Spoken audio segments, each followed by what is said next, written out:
Disney राजकुमारी रेपंजेल की प्रेम कहानी। बहुत समय पहले की बात है। यूरोप महाद्वीप के जर्मनी देश में एक पति और पत्नी रहा करते थे।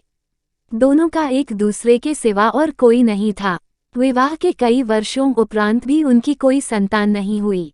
समय इसी प्रकार से गुजर रहा था कि अचानक एक दिन स्त्री को अपनी कोख में संतान की अनुभूति हुई और गर्भावस्था के दौरान उसको कुछ इस प्रकार महसूस हुआ कि उसको रेपंजेल नामक शाक खानी चाहिए।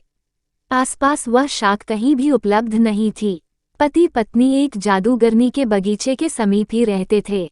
पत्नी के मन की बात जब पति ने सुनी तो पति ने उससे वादा किया कि वो उसके लिए रेपंजेल नाम की वह शाक साथ लेकर आएगा। बगीचे में चोरी से घुसकर उसने वह शाक अपनी पत्नी के लिए तोड़ी और यह क्रम कई दिनों तक चलता रहा। एक दिन बगीचे की मालकिन जादूगरनी ने, जिसका नाम डैम गोथेल था, उसे यह चोरी करते हुए देख लिया और जादूगरनी ने पति को बंधक बना लिया। पति जादूगरनी के सामने बहुत गिड़गिड़ाया और अंततः जादूगरनी एक शर्त पर वह शाक उसकी पत्नी के लिए देने के लिए राजी हो गई। शर्त ये थी कि संतान के जन्म के बाद वह उसे जादूगरनी को सौंप देगा। मायूस मन से पति ने उसकी वह बात मान ली और बच्चे के जन्म होते ही उसने जादूगरनी के हाथों अपनी पुत्री को सौंप दिया। जादूगरनी ने अत्यंत मनोयोग से उसकी पुत्री का पालन पोषण किया और उसका नाम उसी शाक के नाम पर रेपंजेल रखा। रेपंजेल एक अत्यंत रूपवती कन्या के रूप में धीरे धीरे विकसित होने लगी। उसके सुनहरे बाल और अद्वितीय रूप की चर्चा आसपास की जगह पर धीमे धीमे से फैलने लगी। कन्या के 12 वर्ष के होते ही जादूगरनी डैम गोथेल ने उसको एक ऐसी मीनार में कैद कर दिया जिसमें न तो कोई दरवाजा था और न चढ़ने के लिए ही कोई सीढ़ी। इसमें एक ऊंचे स्थान पर एक कमरा था जिसमें कि केवल एक खिड़की थी। जादूगरनी अपनी जादुई शक्तियों के माध्यम से छोटी बच्ची तक पहुंचती और हर दिन उससे मिलने के लिए दिन के समय जरूर जाती। इसी प्रकार से दिन बीतने लगे। वह बच्ची बड़ी होकर एक अत्यंत रूपवती स्त्री के रूप में विकसित हुई। उसके लंबे घने सुनहरे बाल इतने लंबे हो गए कि बाद में जादूगरनी उनके सहारे मीनार पर चढ़कर कमरे में आने और जाने लगी। ऐसा करते वक्त वह रेपंजेल को पुकारते हुए कहती, रेपंजेल, अपने बाल गिराओ ताकि मैं तुम्हारे सुनहरे बालों पर चढ़कर ऊपर आ सकूं। समय इसी तरह से गुजरता गया और एक दिन किसी राज्य का राजकुमार घूमते घूमते उसी क्षेत्र में आ गया जहां पर रेपंजेल उस मीनार में रहती थी। रेपंजेल की आवाज में अद्वितीय मिठास थी। जब वह गाती थी तो जैसे समय ठहर जाता था।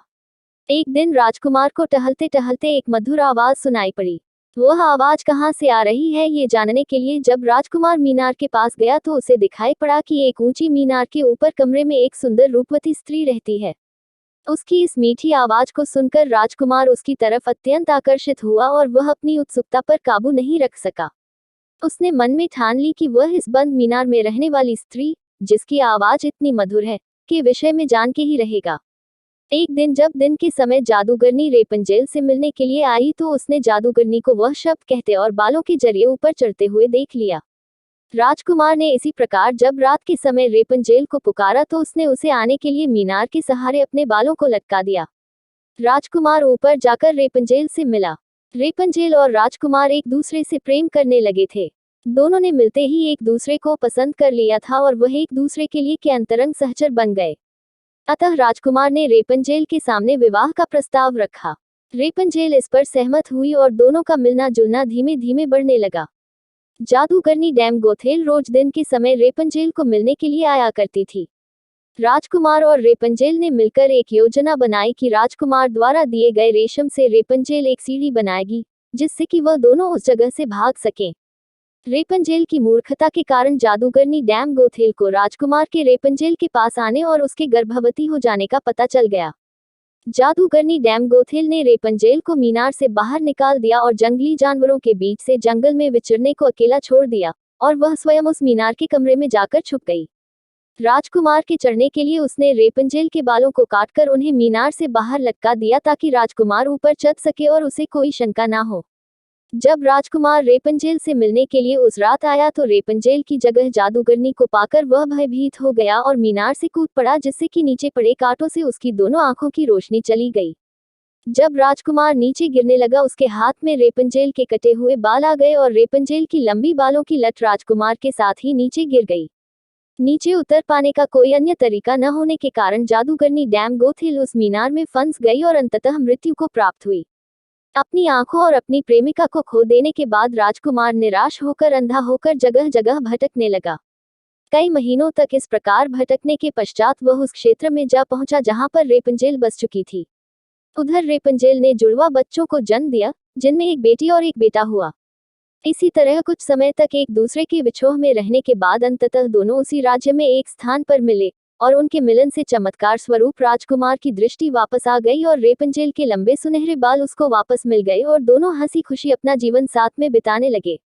शिक्षा: इस कहानी से हमें ये शिक्षा मिलती है कि बुरे का अंत बुरा ही होता है और विश्वास के सहारे एक दिन दुनिया में सब कुछ पाया जा सकता है। जिस तरह जादूगरनी गलत नियत से रेपंजेल को इतने साल कैद में रखती है, एक दिन उसे इसका दंड मिला और वह मारी गई। रेपंजेल ने बचपन से उम्मीद लगाई हुई थी कि उसे एक दिन कोई बचने आएगा, उसकी खुशहाली भरी जिंदगी होगी। एक दिन उसके इस विश्वास को भगवान ने पूरा कर दिया।